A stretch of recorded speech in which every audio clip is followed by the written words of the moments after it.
Salam kerahiman. Hari ini 21 Oktober. Kita akan baca dari diary nomor 878B, lanjutan cerita yang kemarin ya. Kita mulai ya. Dalam nama Bapa dan Putra dan Roh Kudus. Amin. Pada pagi hari, ketika aku mengukur suhu tubuhku, aku berpikir dalam hati, kalaupun suhu tubuhku 1 derajat di atas normal, aku tidak akan bangun, sebab itu akan bertentangan dengan ketaatan. Tetapi ketika aku memperhatikan termometer, tidak ada demam 1 derajat pun. Seketika itu juga, aku melompat berdiri dan pergi ke Komuni Kudus. Ketika dokter datang dan aku memberitahukan kepadanya bahwa aku tidak memiliki demam 1 derajat pun, dan dengan demikian sudah pergi menyambut Komuni Kudus, ia sangat heran. Aku mohon kepadanya untuk tidak mempersulit aku pergi ke Komuni Kudus, karena hal itu akan menghambat proses penyembuhan. Dokter menjawab, demi damai hati nurani dan sekaligus untuk menghindari kesulitan untuk dirimu sendiri, suster, marilah kita membuat kesepakatan. Kalau cuaca baik dan tidak hujan dan suster merasa sehat, maka silahkan pergi. Tetapi suster harus menimbang masalah ini sesuai dengan hati nurani suster. Kesepakatan itu membuat aku sangat bahagia bahwa dokter itu sedemikian bijaksana demi aku. Ya Yesus, aku tahu bahwa aku telah melakukan apapun yang diserahkan kepadaku. Kini, aku menyerahkan diri kepadamu dan hatiku merasa sangat damai. 878B, lanjutan yang kemarin ya. Pada pagi hari, berarti keesokan harinya, kita masih ingat ya, malam Suster Faustina berdoa pada Tuhan Yesus supaya dia besok paginya dikasih suhu yang normal, supaya dia bisa pergi ke Komuni Kudus ya. Nah, pagi hari itu Suster Faustina mengukur suhu tubuhnya dan dalam hati dia bilang, kalau 1 derajat aja lebih tinggi dari normal, dia tetap nggak mau terima Komuni Kudus. Ini berkaitan dengan ketaatan. Begitu pula ini juga menjadi contoh ya. Kita juga sering melanggar aturan atau melanggar ketaatan. Di sini Suster Faustina sudah punya tekad, walaupun cuma lebih 1 derajat, dia tetap tidak akan pergi demi ketaatan ya. Tapi ternyata setelah diukur oleh dengan termometer, ternyata nggak ada demam sama sekali. Ya, mujizat luar biasa, karena kemarin tadi malam masih panas badannya, pagi hari ini nggak ada demam sama sekali. Jadi dia pergilah ke Komuni Kudus. Kita juga bisa lihat cerita di sini ya. Suster Faustina begitu berharap, begitu ingin dia menyambut Komuni Kudus, bersatu dengan Tuhan, menyatu dengan Tuhan, menerima Tuhan. Keinginan ini pasti Tuhan juga tahu. Keinginan yang sungguh-sungguh Tuhan juga jawab. Tuhan berikan apa yang kita inginkan. Setelah dia selesai komuni, dokternya juga biasa datang, kunjungan lagi seperti biasa. Dan si dokter juga heran. Waktu dengar dari Suster Faustina bahwa suhu badan dia normal dan dia sudah menerima komuni. Dokter ini heran karena menurut teori dia atau cara berpikir dia, yang tadi malam segitu panas badannya, pagi ini nggak mungkin jadi langsung normal. Ya. Tapi dia bikin kesepakatan dengan Suster Faustina. Kalau cuaca baik, tidak hujan, dan merasa sehat, silahkan sambut Komuni Kudus. Tapi kamu sendiri harus menimbang sesuai hati nurani suster. Ya. Kita boleh bandingkan juga dengan masa COVID sekarang ini. Dokter merawat pasien sedemikian rupa dengan tujuan supaya si pasiennya sembuh. Dimonitor, diawasi dengan suhu tubuh, dengan lab, dengan cek ini, cek itu, dengan vitamin, dengan obat-obatan. Karena tujuan daripada dokter itu supaya pasiennya sembuh. Begitu pula menurut saya dokter dari yang menjaga Suster Faustina. Dia ingin supaya Suster Faustina ini sembuh. Ya. Tapi dokter ini juga bijaksana. Dia tahu kebutuhan dari Suster Faustina untuk menyambut Komuni Kudus. Karena Suster Faustina bilang itu sumber kekuatanku. Oleh sebab itu ada kesepakatan, ya. Kesepakatan, dan ditambah lagi satu pesan, suster harus menimbang sesuai hati nurani. Itu menjadi nasihat buat kita semua juga. Sering kita memaksakan kehendak, kelihatannya kehendak kita itu baik, benar, tapi coba semuanya direfleksikan dengan hati nurani. Apa yang ada di dalam hati kita sebetulnya, tindakan-tindakan tersebut. Kita balik lagi ke cerita Suster Faustina ya. Mengenai tadi, suhu tubuhnya jadi normal. Di situ kembali lagi tadi saya bilang, asal kita punya niat, punya keinginan, punya kerinduan, dan Tuhan jawab. Contoh, mengampuni orang yang bersalah pada kita. Sementara orang bilang susah, ya. Susah mengampuni orang yang bersalah pada kita. Apalagi kalau salahnya banyak, salahnya numpuk, ya.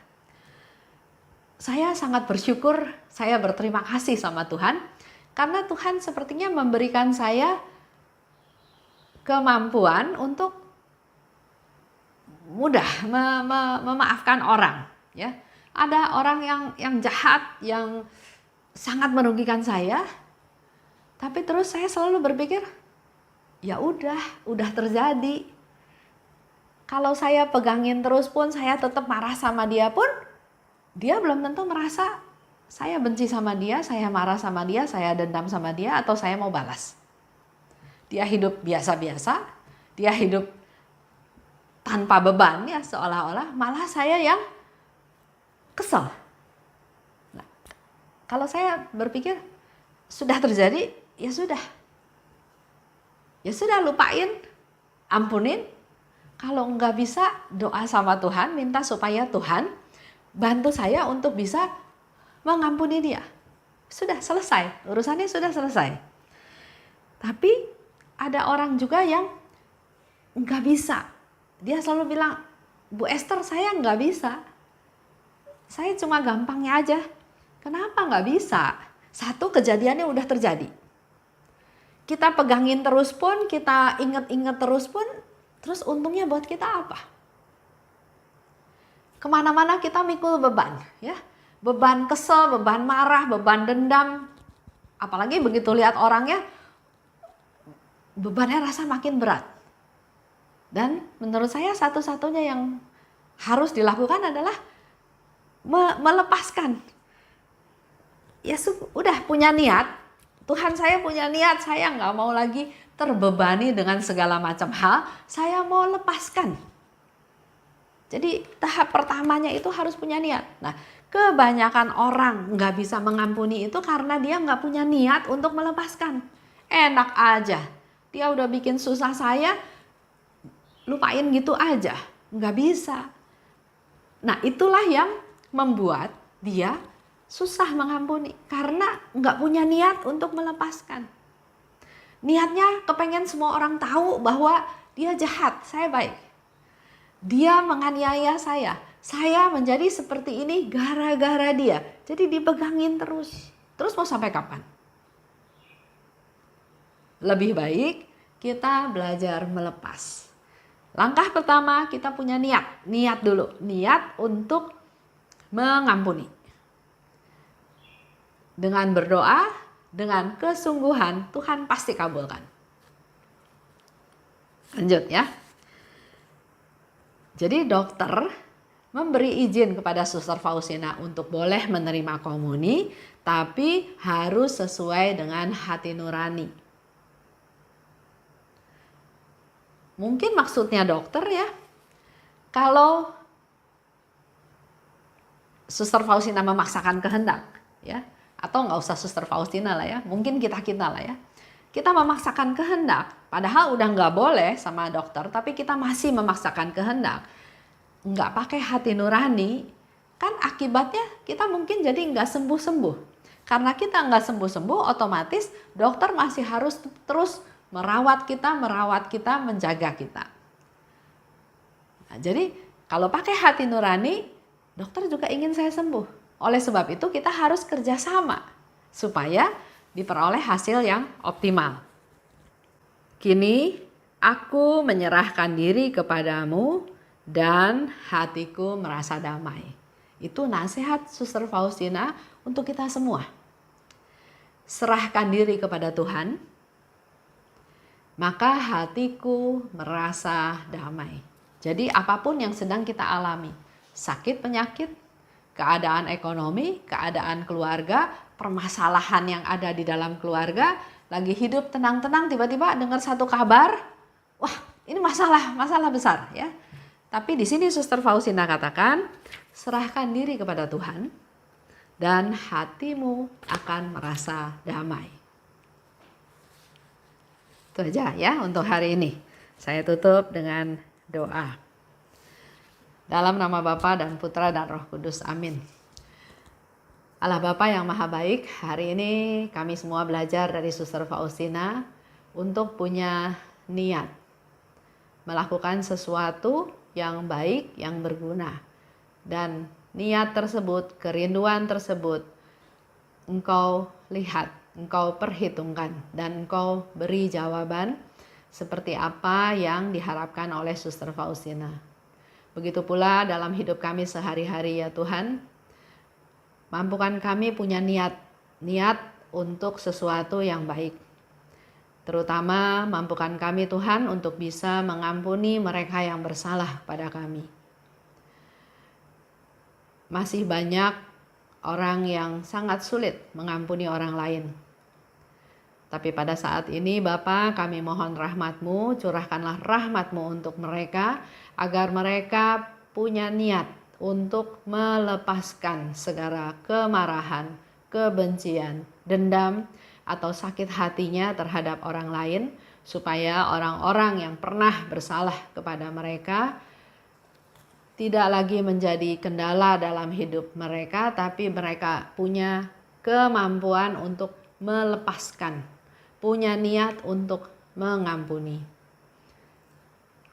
Curahkanlah rahmat-Mu Tuhan, agar rahmat pengampunan mengalir untuk mereka-mereka yang sedang membutuhkan rahmat yang istimewa ini, agar mereka terlepas, terbebas dari rasa marah, rasa dendam, rasa disakiti, rasa kecewa, dan menjadi anak-anak atau menjadi orang-orang yang bebas, yang sungguh boleh hidup hanya merasakan kasih-Mu saja. Terima kasih Bapa, dalam nama Yesus kami berdoa dan bersyukur. Amin. Dalam nama Bapa dan Putra dan Roh Kudus, amin. Salam kerahiman.